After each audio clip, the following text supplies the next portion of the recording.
Olá, bem-vindos à nossa conversa de hoje. Temos aqui um material, olha, fascinante. É sobre uma passagem bem conhecida, lá de Êxodo, mas com um olhar diferente, sabe? Bem específico. Oi, sim. Um texto que mexe com a gente, né? Com certeza. A gente está falando de Moisés, figura central, claro, mas aqui a gente pega ele num momento de busca muito intensa. Ele faz um pedido para Deus que soa, assim, quase ousado demais, né? Mostra-me a tua glória. O que será que ele queria com isso? É uma pergunta forte, né? O que significa essa glória? Exato. E a nossa ideia aqui é, bom, explorar juntos esses textos, esse estudo bíblico que a gente analisou, para tentar entender o que essa busca pela glória revela, tanto sobre Deus, sua natureza, quanto talvez sobre o nosso próprio caminho, né? De crescimento, de transformação. Vamos nessa? Vamos lá, mergulhar nisso. Ótimo. Para começar, o material já traz uma ideia logo de cara que eu achei bem interessante. Diz que a vida espiritual ela não é parada, sabe? Exige crescimento contínuo. Aí faz uma comparação com a escola. Tipo, o que é nota 10 na primeira série já não serve no ensino médio, né? Uhum. A régua muda. Isso. A meta seria buscar a perfeição, mas a perfeição para cada fase, entende? Deixando Deus ir moldando a gente.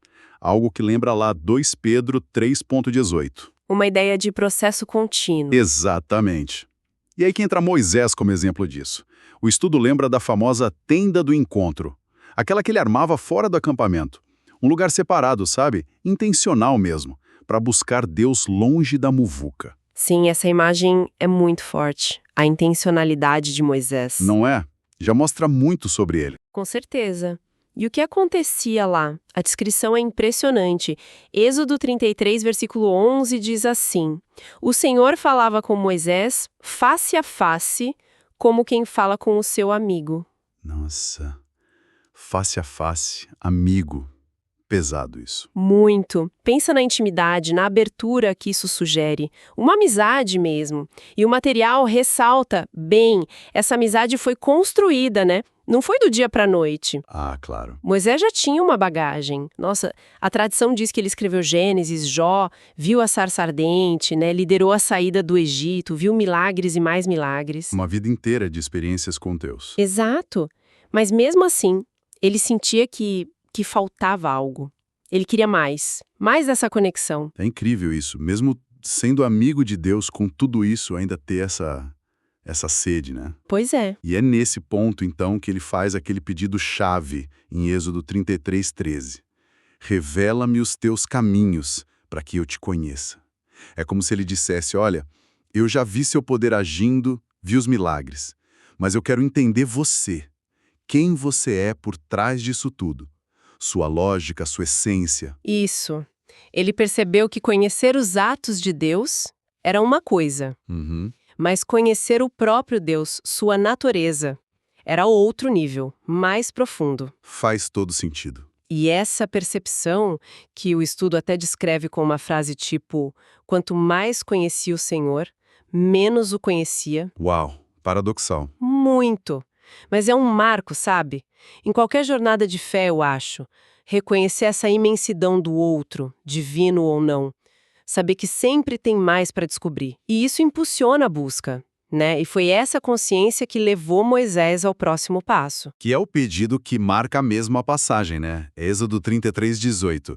Rogo-te que me mostres a tua glória. Que intensidade! Dá para imaginar a cena. O que será que ele esperava? Uma luz cegante? Trovões?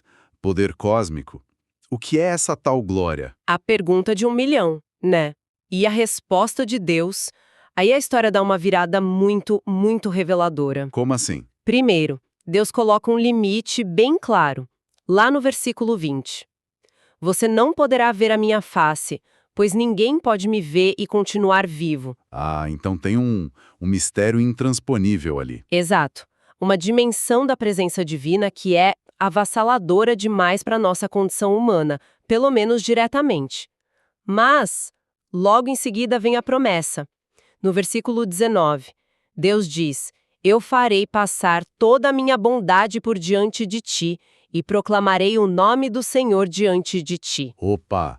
Bondade, não glória. Aí que tá o pulo do gato. E esse é o ponto central que o material de estudos destaca e que tem apoio em interpretações teológicas importantes como as de Ellen White. A glória que Moisés pediu para ver, Deus equipara à sua bondade, ao seu caráter. Entendi. Então a glória não seria só um brilho, um show de luz. Não primariamente.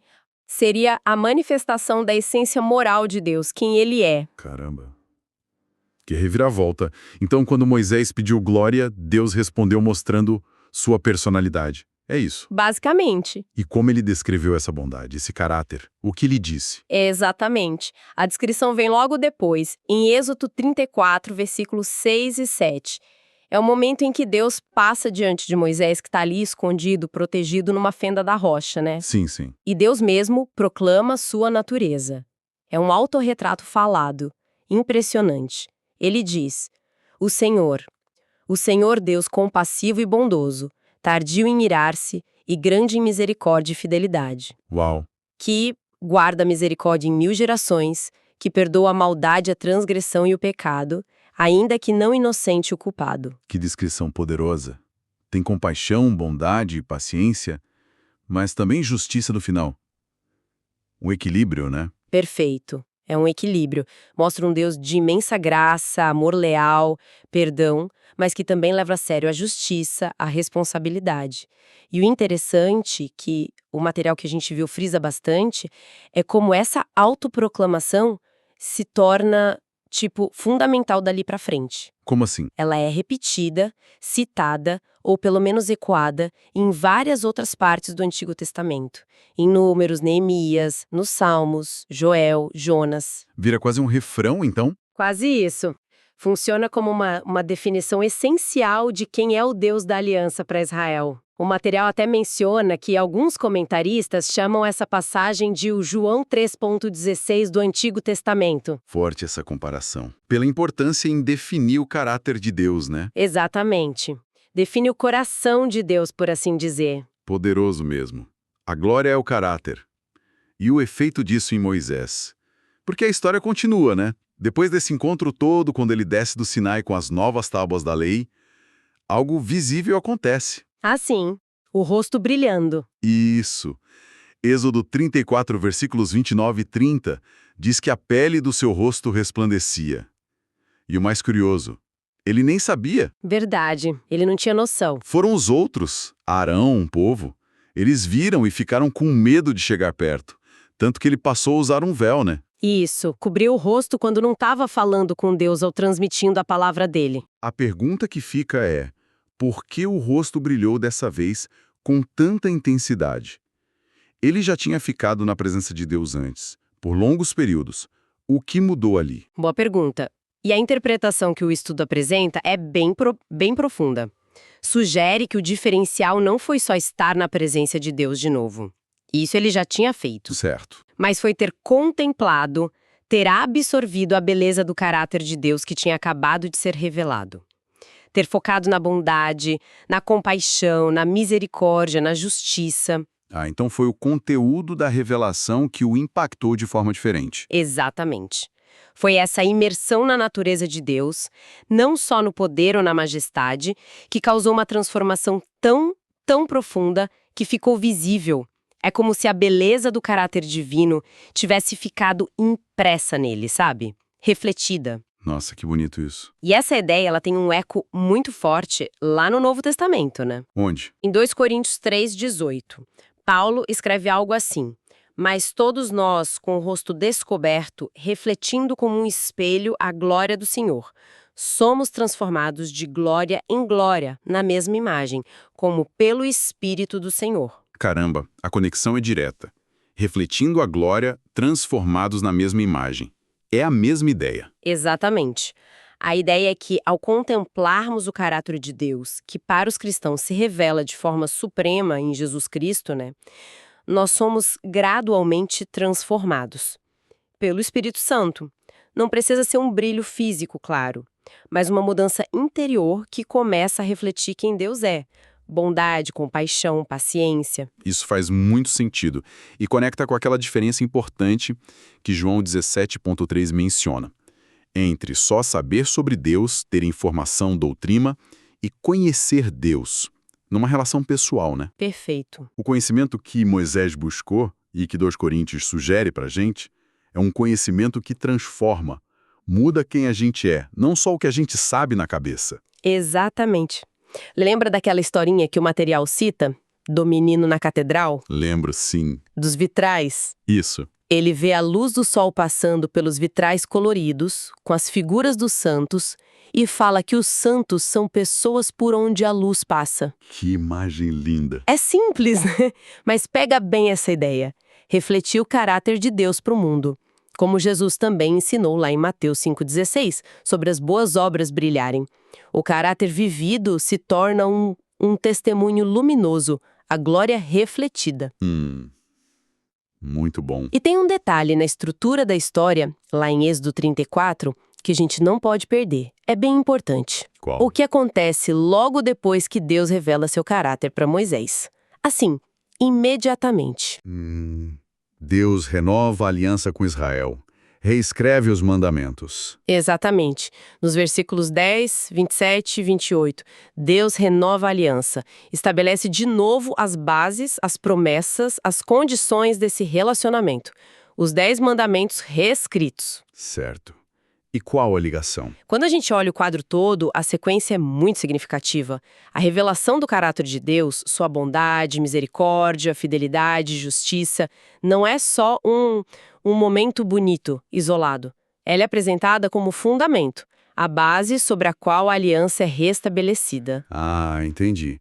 A obediência, a fidelidade que a aliança pede. Isso. Elas não vêm do nada. São uma resposta lógica, motivada a quem Deus acabou de mostrar que Ele é.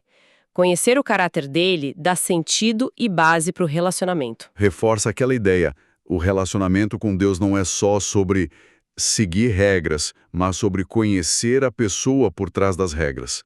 Faz muito mais sentido assim. Com certeza. E o material ainda traz aquela citação forte, atribuída a Ellen White, sobre o impacto prático disso tudo, né? Sim, uma citação bem direta. Fala algo como: se nos humilhássemos diante de Deus e fôssemos bondosos, corteses, compassivos, piedosos, haveria 100 vezes mais conversões à verdade do que há hoje. É mais ou menos isso, né? Exatamente. É um chamado bem claro para viver esse caráter revelado lá em Êxodo 34.